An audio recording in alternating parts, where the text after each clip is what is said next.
চল 5টা টাকা লই এলাম বাসার থেকে। টাকাটা কনে যে হারায় যে গেল গা। আজকে কই থেকে খামো, কেউ দেখতাছিও না, কেউ নাই আশেপাশে। বন্ধু বান্ধব বিপদের সময় থাকে না রে।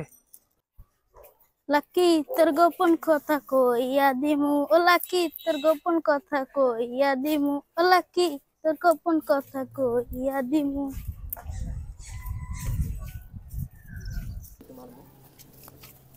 কি রে তোর দি খবর টবর নাই? তোর আমি কত জায়গায় খুঁজছি জানোস? কিস্তির গলিতে খুঁজছি, ব্যাটারি গলিতে খুঁজছি, বন্ধের মাঠে খুঁজছি, পরে ওই যে ওই মাঠটাতে খুঁজছি। তুই কই থাকস? কি লিগে এত খুঁজতাছস কে?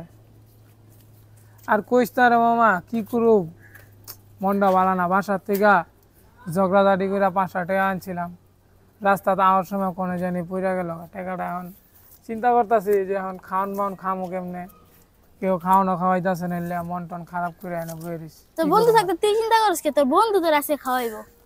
খাওয়াবি? সত্যি কইতাছস? তাহলে চল আয়, যা দুজন মিললা খাই আগে। সে লেভেলের বন্ধু বুঝছস, বন্ধু গেল আর আইলো বুঝছস। কেউ একটা 5 টাকা থেকে 2টা একটা লজেন্সও কেউ খাওয়ায় না রে। তুই আজকে আমার ডাইকা লিয়ে আইসস খাওয়ানো। এই যে আমার দোকান, কি খাবি খা। তুই তো বেটা চরম ফাউল। তুই বেটা বন্ধ দোকান এর লিগা আমার পাম্মাইরা লিয়ে আইসস। আমি আরো কত খুশি হয়ে গেছিলাম গা, যে তুই জীবনের প্রথম আমার খাওয়াবি। কোনো সময় তুই কোনো কিছু খাওয়াস না, আজকে হাইদা হাইদা ডাইকা লিয়ে আইসস খাওয়াবি। আজকে তুই দোকানে লিয়ে আইসস না, তোরে মনে কর জুতা দাম হাইরা। তোর মতন বন্ধু বান্ধব দরকার নাই, যাও বেটা। আমার টাকা আমি খুঁজা খুঁজা খামো।